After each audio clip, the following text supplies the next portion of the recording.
Mira, un director es un señor que soluciona problemas y al que le preguntan... Soluciona problemas. Sí. Tú dices, ¿qué hace aquel señor sentado? ¿No? Y siempre se decía en un dicho de la crítica, ese señor no hace nada, dirige. Pero tú vas a tener por minuto, pues cada 30 preguntas. O sea, vas a tener en cada hora 60 preguntas, 70 preguntas y tienes que solventar problemas.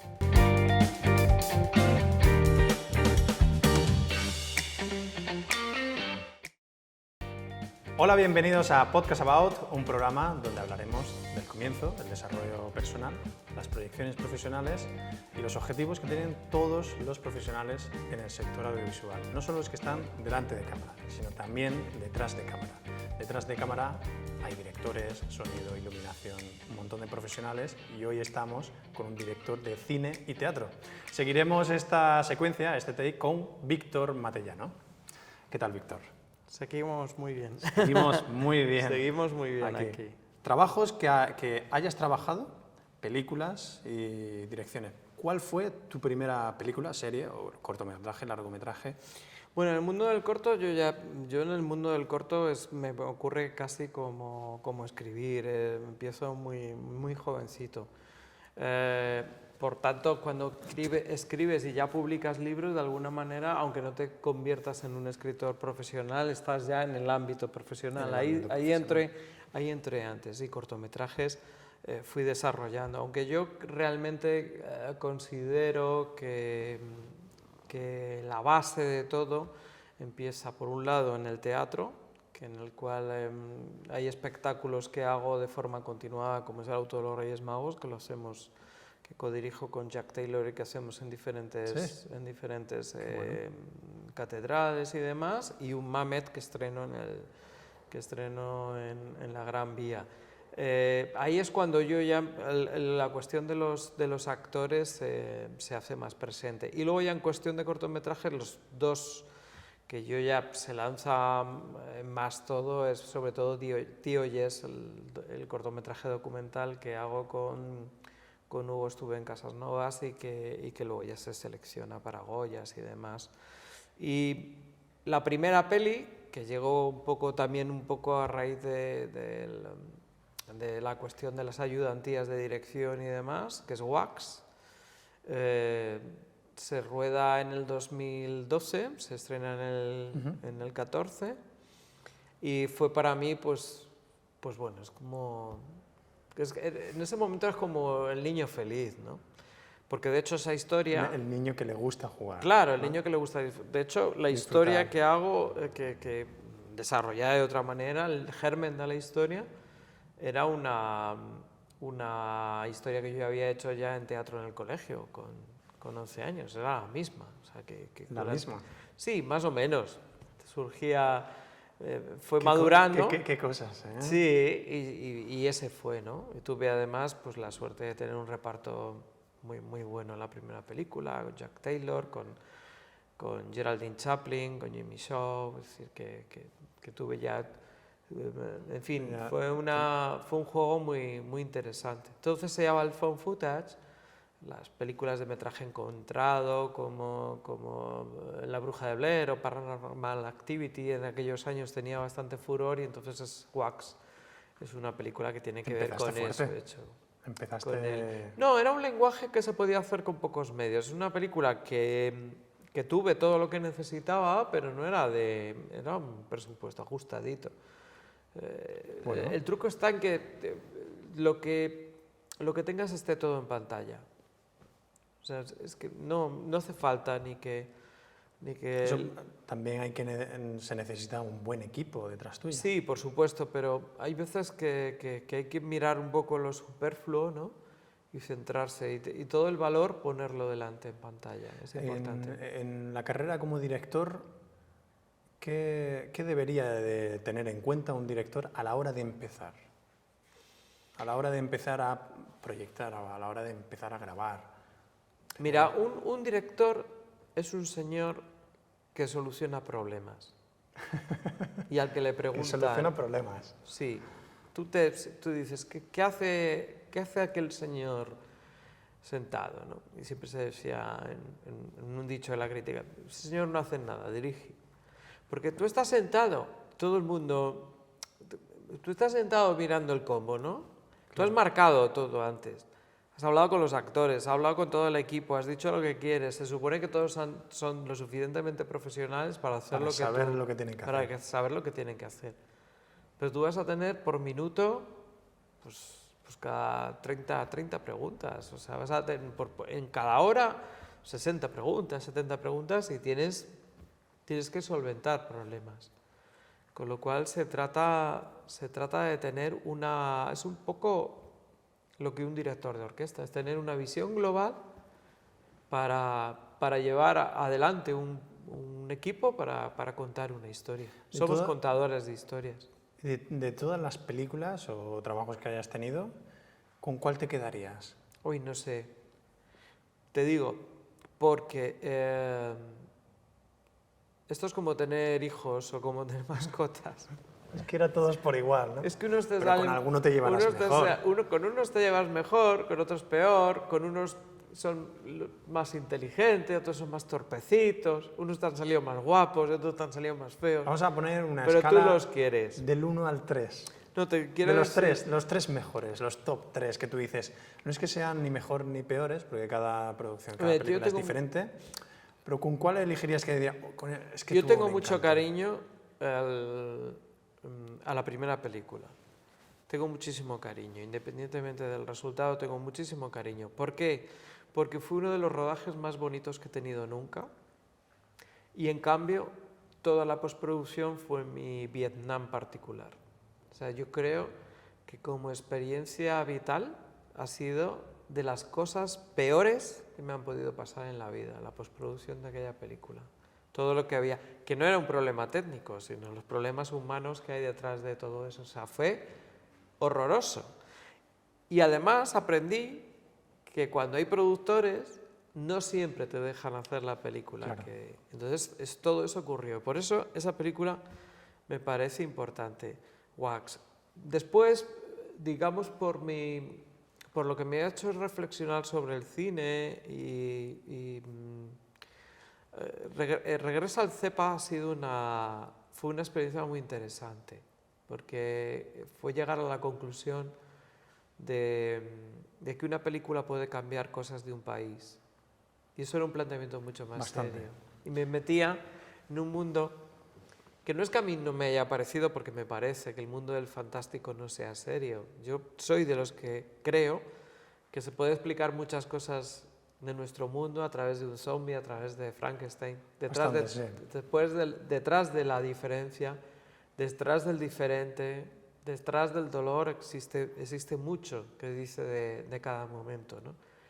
Pero es verdad que el documental Regresa al Cepa entraba en otras circunstancias. Al analizar, ponerme en la piel de Pilar Miró, de todo lo que sufrió con el crimen de Cuenca, de ver cómo la libertad de expresión puede llegar a ser anulada o intentar ser anulada, ¿no? ¿Qué hubiera sentido yo entonces si incluso mi piel hubiera sentido peligro?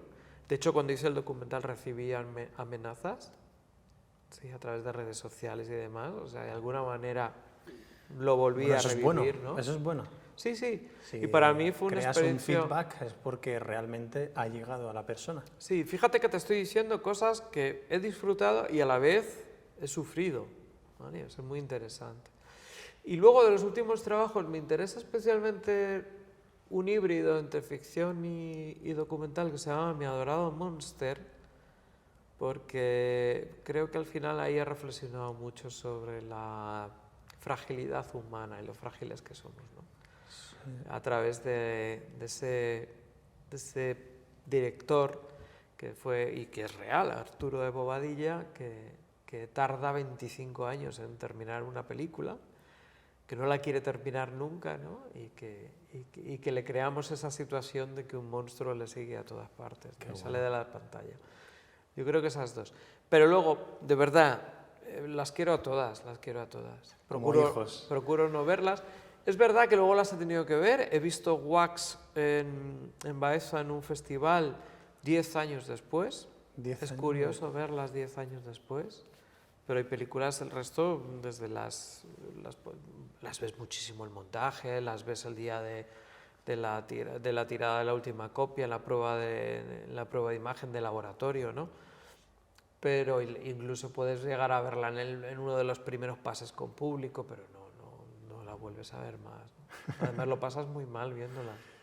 Que detrás de cámaras hay un equipazo, tanto maquillaje, iluminación, sonido, todo. Hay un equipazo de profesionales tremendo. ¿Con cuál te llevarías peor? Que tú dices, es que soy muy especial para esto. No. Tienen que hacer muy bien el trabajo. Por ejemplo, el equipo de maquillaje tiene que tener en cuenta muy bien el contexto para tener en cuenta el enfoque que quieren darle. Pero todos. Una vez que tú has explicado, yo soy de los que pienso que si no me están entendiendo es que no me estoy explicando bien.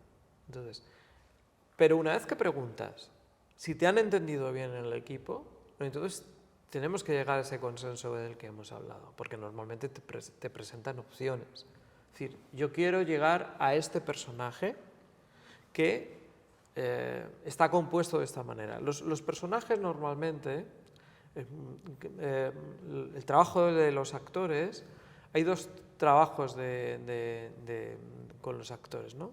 Uno es el trabajo de interpretación y otro es el trabajo de composición, ¿no? En el trabajo de interpretación el 90%, el 85% es del actor. El resto lo conformamos los demás. En composición no, entramos en el personaje todos. No solo el actor, sino que entra quién le viste, quién le maquilla, quién le fotografía, quién monta la película. Entramos todos. ¿Tienes especial preocupación por algún sector en concreto? No. La cuestión es ¿O es que todo compacto? Es todo un compacto y que te entiendan muy bien. Si todo el mundo te ha entendido muy bien, va a estar muy bien. Es que hay directores que tienen cierta preocupación Ahora, por tiene la que haber dos iluminación. cosas de las cuales soy un poquito maniático yo. O sea, yo en esto es como lo del A, B y C, y se tiene que ver clarito y se tiene que escuchar clarito. Cuando digo ver clarito, no significa estar iluminado, ¿no? Es decir, alumbrado, porque es diferente. A oscuras no vamos a grabar. Es diferente iluminar que alumbrar.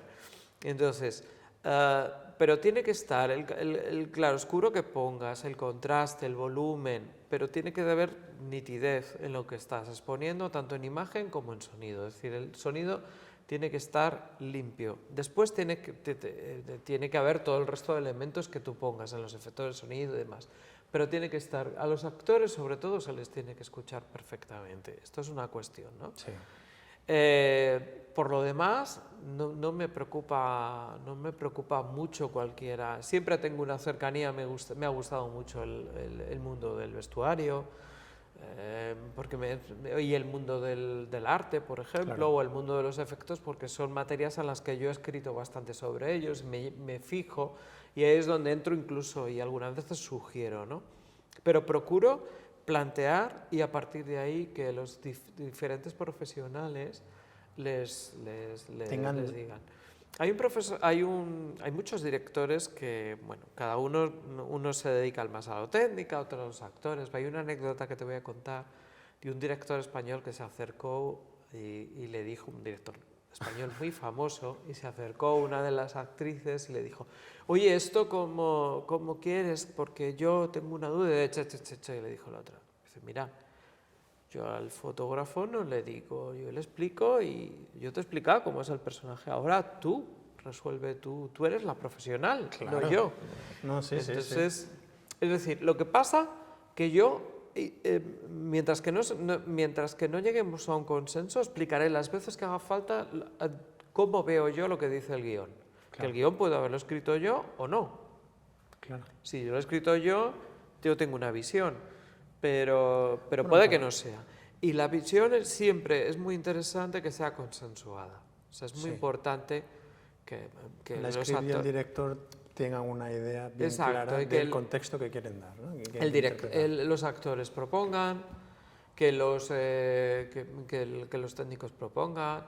Llegas a maquillaje y te dicen, no, mira, yo lo haría esto, y de repente descubres, pues tienes razón, me acabas de abrir otra perspectiva en las pruebas, ¿no? Es bueno aprender incluso del equipo de make-up, ¿no? De todo el mundo. Del sonido, de Todos los días se aprende algo nuevo en rodaje. Sí, es verdad que he escuchado yo y tengo yo práctica de actores que me han comentado a mí, nos juntamos de vez en cuando y comentan sus experiencias, que dicen, tú te tienes que dedicar a la interpretación, lo que va siendo sonido y demás, aunque te parezca a ti que es mejor o que podría venir bien, tú haz tu trabajo. ¿Tú compartes de que el equipo te dé ideas nuevas o ideas que tú puedas decir, oye, pues sí, los de iluminación, los de make-up, los de sonido, los de cámara, tienen que tener también esa voz o opinión personal al director? Es que muchas veces le dicen, no le digas nada al director porque si no... No, yo para nada, se puede hablar conmigo perfectamente, pero me gusta que todo este trabajo se haga previamente. Claro. Salvo que haya que tomar decisiones en set, por lo que sea, porque es una localización nueva, o porque ha habido algún tipo de cambio, o porque hemos crecido en ese momento en el rodaje, pero me gusta hablarlo todo antes.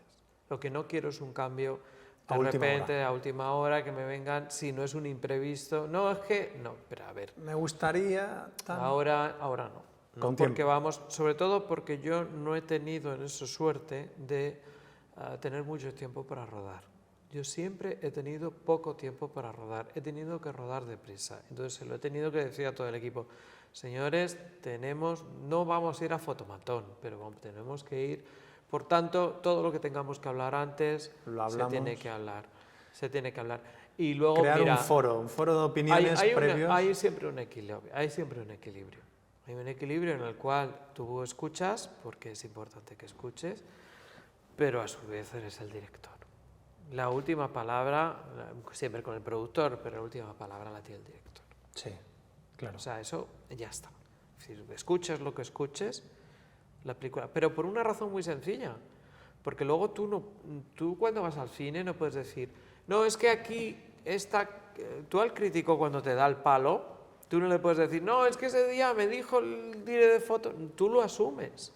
Porque al final la película, el que sale el letrero bien grande, es dirigido por palo bueno y palo malo. ¿Te gusta cambiar de equipo, apostar por nuevos talentos?